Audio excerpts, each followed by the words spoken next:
Bom dia, nono ano. Hoje a nossa aula de física vai tratar das grandezas vetoriais e a diferença que existe destas grandezas em relação às escalares, ok? Então, existem dois tipos aí de grandezas quando estamos estudando a física: as grandezas vetoriais e as grandezas escalares. Se você voltar ao texto das páginas anteriores, você pegar o seu livro de física aí e ir até a página 121, você vai encontrar esse tópico tratando das grandezas vetoriais e grandezas escalares. Se você voltar ao texto das páginas anteriores e principalmente as últimas figuras, vai reparar que utilizamos setas para representar a velocidade do corpo, de um corpo em movimento. Essas setas indicam a cada instante a orientação, direção e sentido, por exemplo, da velocidade. Isso significa que estamos dando às velocidades um tratamento vetorial. Uma grandeza é considerada vetorial quando, para sua perfeita definição, é necessário associar a ela uma orientação, ou seja, uma direção e um sentido. O vetor é indicado graficamente por um segmento de reta orientado. Na física, além da velocidade, existem inúmeras grandezas vetoriais, Aí olha só: posição, aceleração, força, campo, seja o gravitacional, magnético ou elétrico, são exemplos de grandezas vetoriais. E aí outros exemplos poderiam ser citados, a quantidade de movimento, e que os autores dizem aqui que serão mencionados ao longo de todo o curso de física. As grandezas vetoriais também apresentam um valor numérico e uma unidade de medida, que recebe o nome de módulo. O módulo de um vetor é indicado pelo comprimento da seta. Então está aqui uma figura representando aí alguns exemplos. Então vetores, por exemplo, aqui nesse quadro A, a gente tem vetores de mesma direção e sentido. Direção é horizontal e o sentido para a direita. Então aqui também, C, a gente tem dois vetores que têm a mesma direção, tá aqui, direção horizontal, mas de sentidos contrários. E assim os outros quadros aí mostrando essas diferenças entre direção e sentido de alguns vetores. É comum utilizarmos uma notação particular para indicar uma grandeza vetorial. Coloca-se uma pequena seta sobre a letra que representa o vetor. Então, por exemplo, quando nos referimos ao vetor velocidade de um corpo, escreve-se. Aí aqui é interessante essa notação, o seguinte. Então eu vou desenhar aqui um vetor. Então, por exemplo, esse vetor aqui, eu vou representar ele inclinado, certo? Vou representar um outro vetor na direção horizontal, mas com sentido para a esquerda. Vou representar um outro vetor também na horizontal, mas com sentido contrário, para a direita. Então vejam, essa coisa da notação é o seguinte: vou chamar esse vetor de vetor A e vou chamar esse vetor de vetor B, certo? Então veja que na hora de representar por uma letra o vetor, não interessa o sentido dele. Na hora de representar, eu vou estar sempre colocando uma seta, mas apontando para a direita, mesmo que o vetor ele tenha um sentido contrário ao da setazinha que está representada aqui, em cima da letrinha. Então veja, esse vetor, deixa eu só apagar isso aqui, fica mais fácil. esse vetor que está nessa direção para a esquerda, veja que na hora de representar com a setinha em cima da letra, ela vai estar apontando sempre para a direita, mesmo que o vetor esteja no sentido contrário. Então isso é só uma questão de representação, certo? Ok, então já as grandezas escalares, elas dispensam essa ideia de direção e sentido. Ou seja, uma grandeza escalar basta que ela tenha uma medida e uma unidade de medida, certo? Então são exemplos de grandezas escalares: a massa, a energia, o trabalho, a potência, a temperatura e muitas outras. Ou seja, são grandezas que você não precisa indicar uma direção e um sentido, como é o caso do vetor, certo?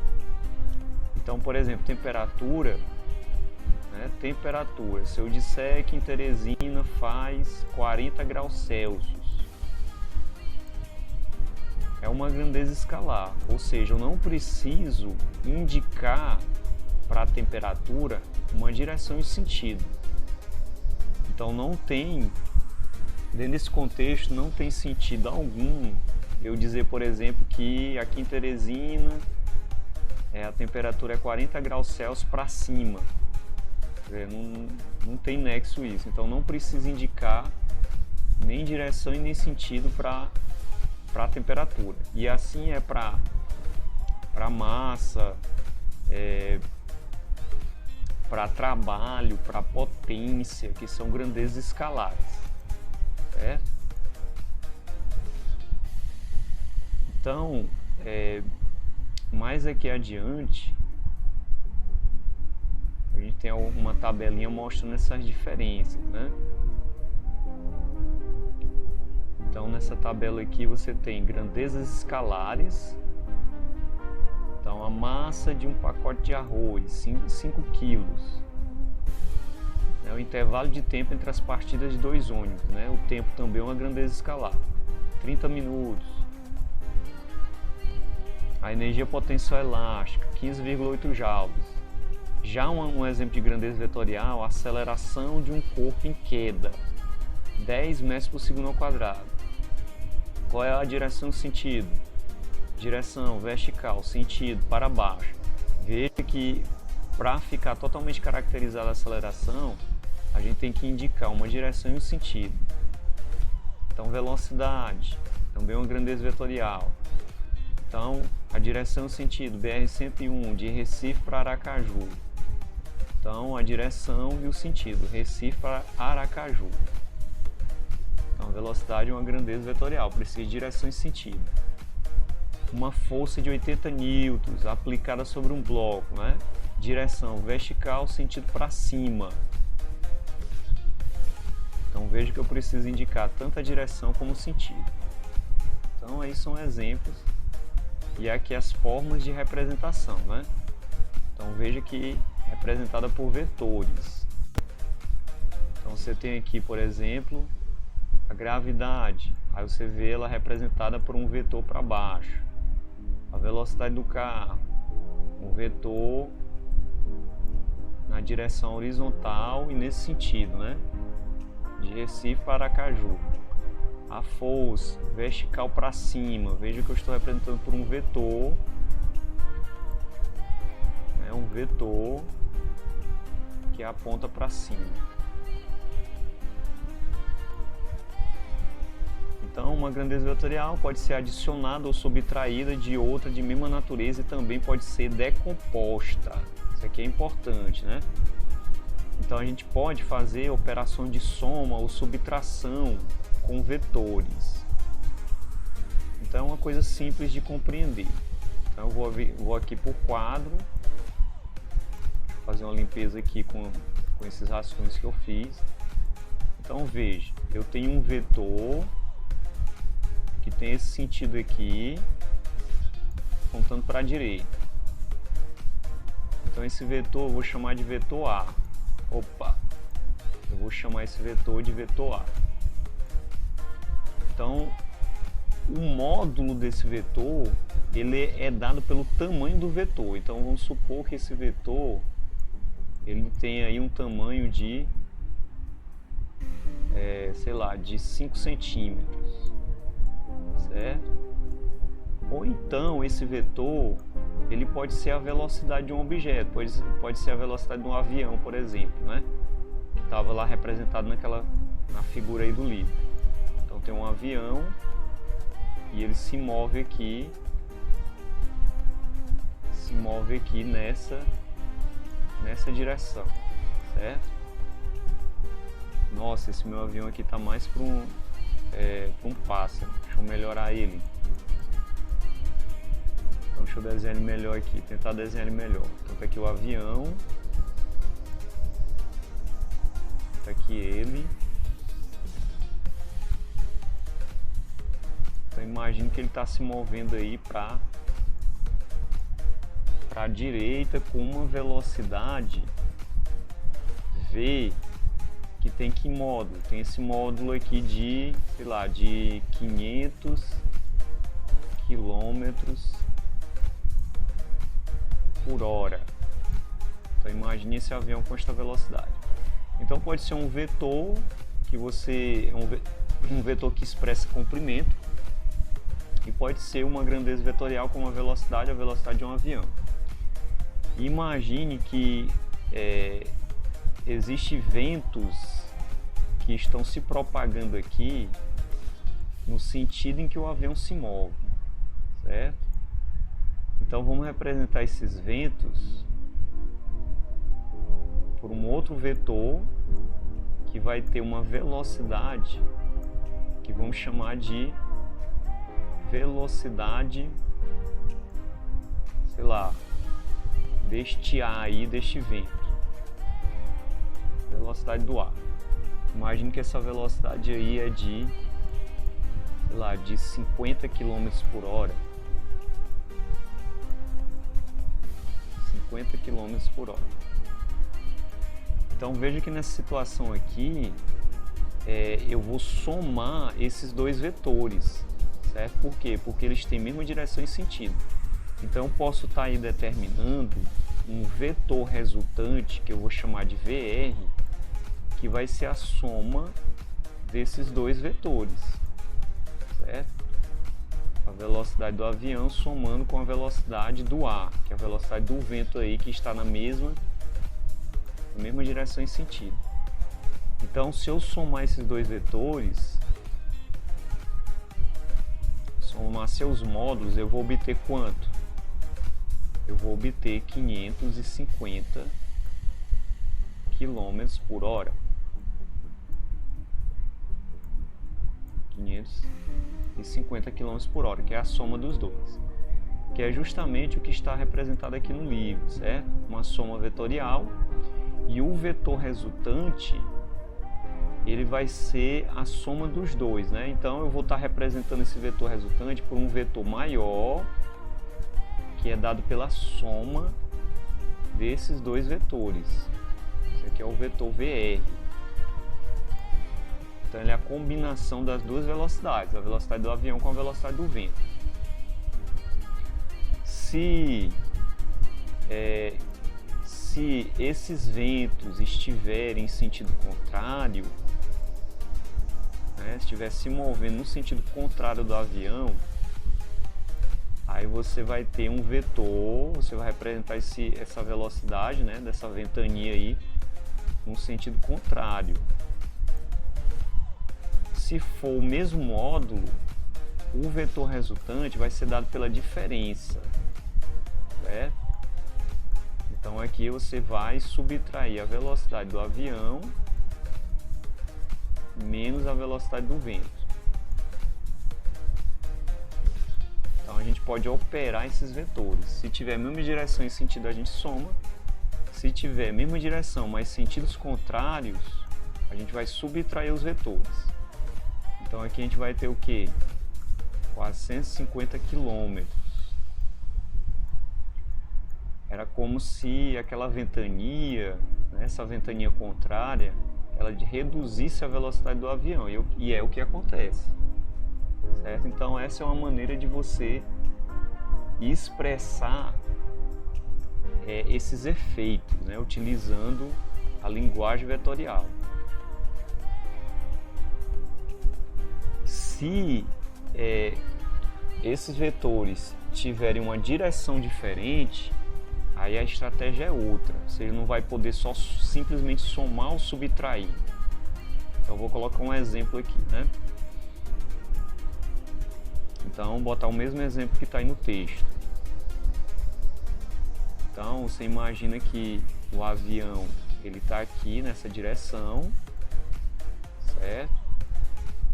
Então, continua aqui nessa direção.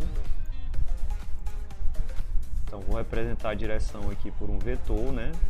É a velocidade do avião, aliás. Então, está aqui ela, velocidade do avião, que nem na figura anterior. Então, uma velocidade que tem o mesmo módulo. Vamos fazer melhor, vamos deixar esse módulo como sendo 300 km. Certo? 300 km.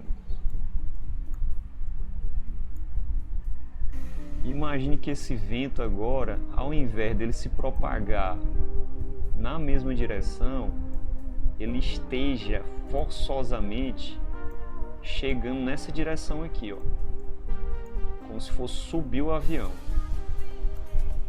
deixar ele mais alto aí, com maior altitude. Então é uma coisa meio exótica, mas imagine isso. Então ele pega aí essa ventania, então eu vou representar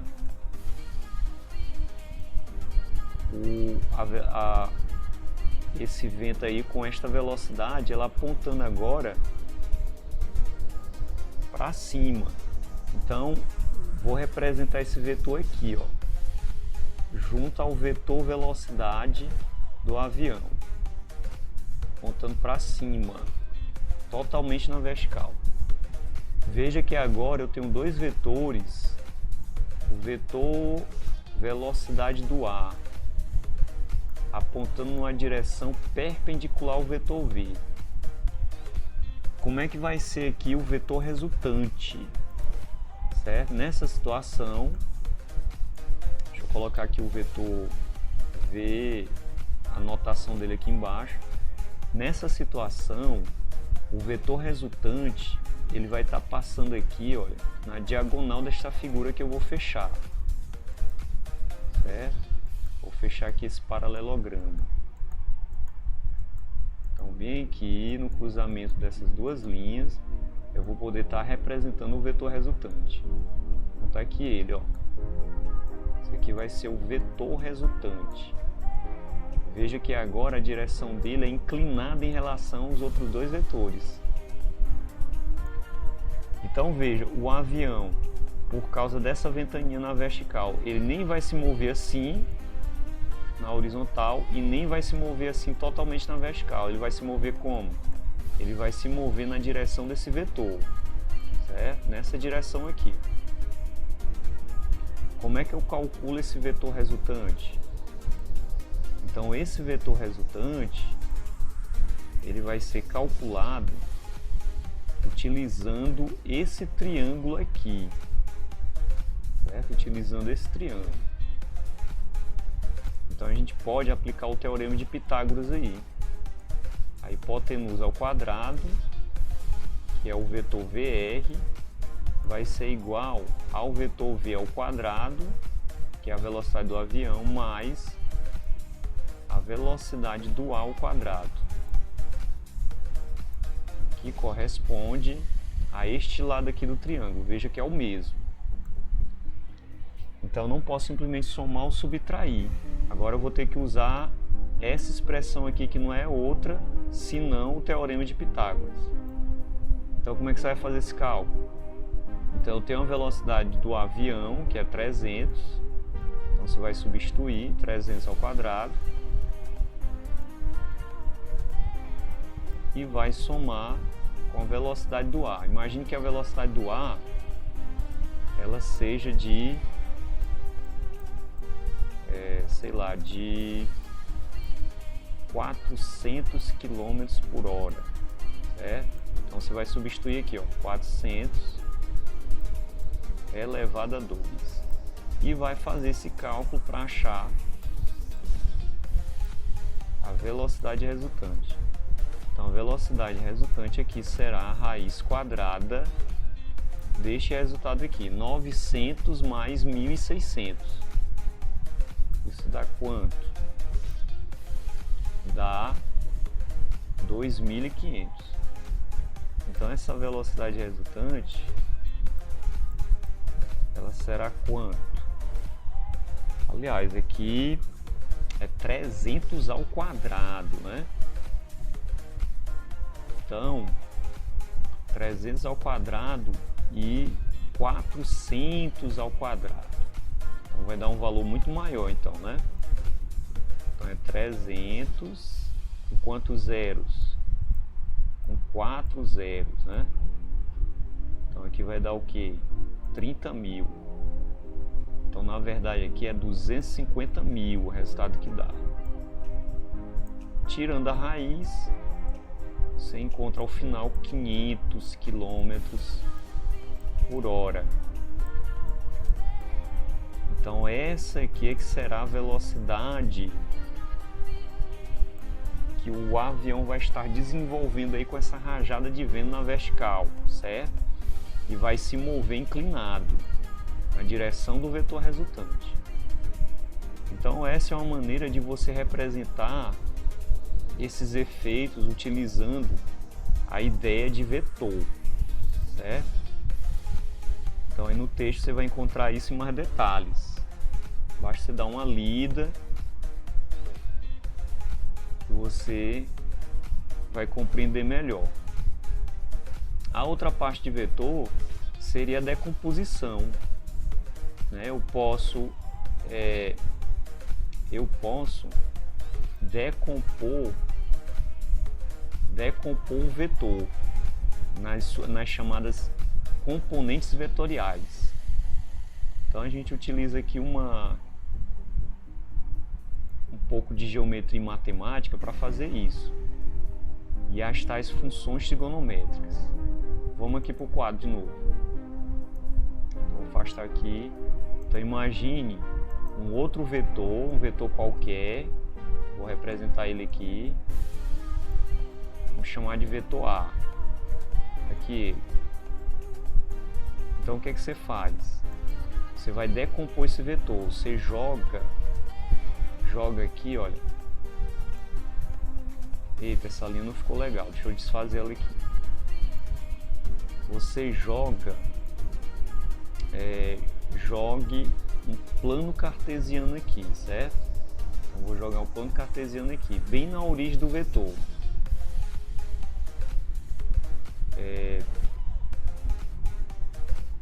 Deixa eu mudar a cor aqui que fica melhor, né? De visualizar. Deixa eu desfazer aqui. Opa!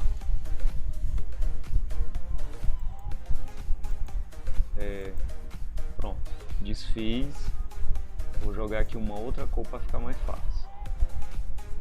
Então você joga bem aqui dois eixos cartesianos, certo? Bem na origem do vetor. Um momento. Então jogou. Aí o próximo passo é você projetar o vetor. O próximo passo é você projetar o vetor nos dois eixos. Então projeta ele aqui. Certo? Aí vai aparecer esse vetorzinho. Aqui ele. Aparece esse vetorzinho. Deixa eu desenhar ele aqui melhor. Opa!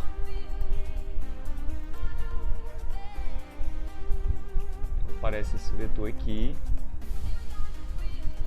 E você projeta ele aqui no eixo horizontal.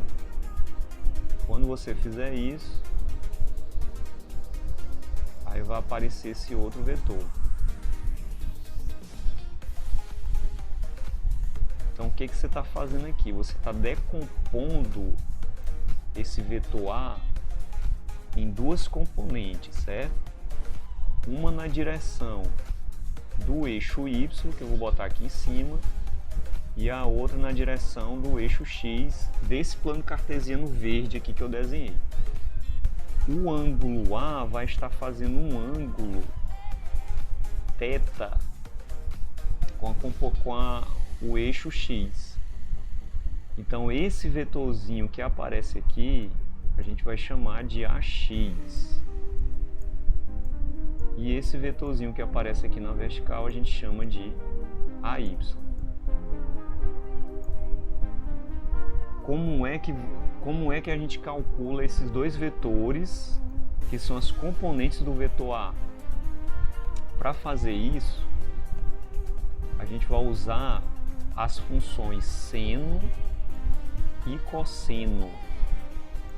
Seno e cosseno, que são funções trigonométricas para ângulos, que a gente vê em detalhes, que a gente vai ver em detalhes mais na frente em matemática. Então, para calcular a componente AX, que é este vetor aqui, nós vamos utilizar a função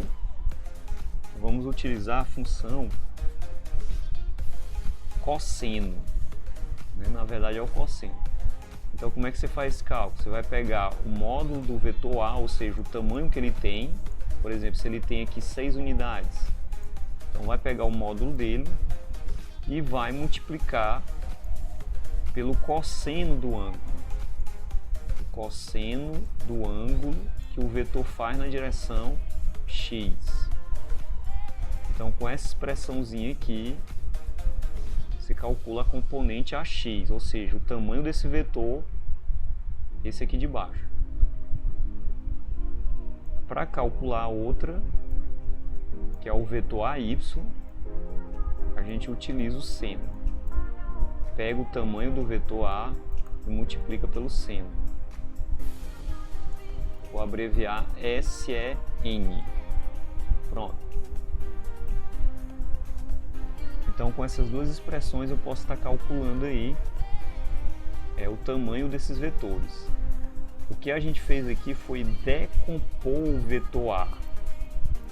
Decompor o vetor A.